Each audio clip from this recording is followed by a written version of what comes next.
કિર્ગિસ્તાનમાં વિદ્યાર્થીઓ ફસાયાનો મામલો હાલ સામે આવ્યો છે, જ્યાં સુરતના 100 થી વધુ વિદ્યાર્થીઓ ફસાઈ ગયા છે। વિદ્યાર્થીઓના પરિવારજનોમાં ચિંતાનો માહોલ જોવા મળી રહ્યો છે। તો સુરતની રિયા લાઠિયાએ મદદની માંગણી કરી છે। પરિવારજનોએ સરકાર પાસે મદદ માંગી છે। તો પરિવારે કહ્યું, રાત્રે 11 વાગે વાત થઈ હતી, જમવાનું નથી મળતું, પીવાનું પાણી નથી મળતું, ફ્લેટ નીચે પોલીસ બંદોબસ્ત ગોઠવાયો છે।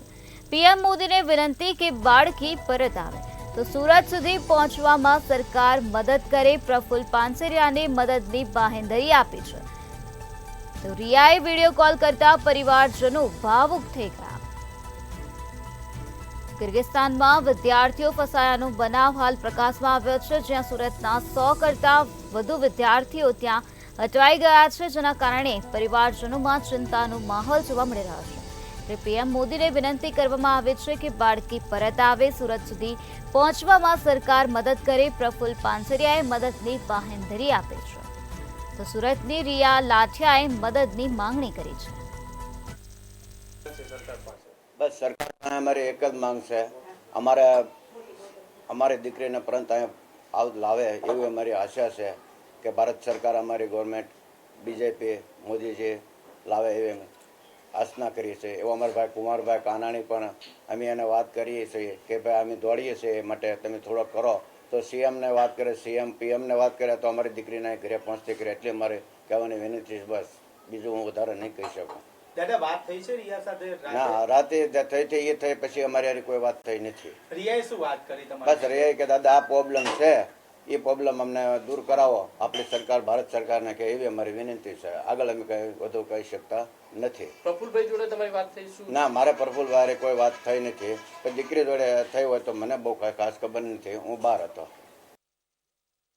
ઓકે, જી રિયા સાથે ક્યારે છેલ્લી વાત થઈ? બસ એ તો આની મમ્મીએ વાત કરી, મારી હારી વાત નથી થઈ।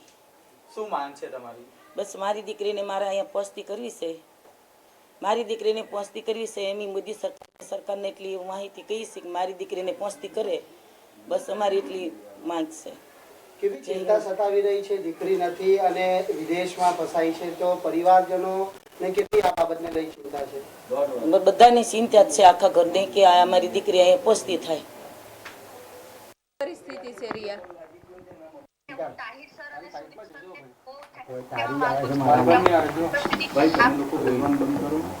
અને એ લોકોએ અમને બહુ સપોર્ટ કર્યો છે અને ખાવાનું બધી વસ્તુ પહોંચાડી છે, તો અમે બહુ જ આભાર છીએ અમારા યુનિવર્સિટીનો, અને અમે ગવર્મેન્ટનો પણ આભાર છીએ કે જ્યારે મેં મારું ઇન્ટરવ્યુ આપ્યું એના 2 કલાક પછી જ તે ઇન્ડિયન એમ્બેસીની અંદરથી આખો એક લેટર આવ્યો હતો।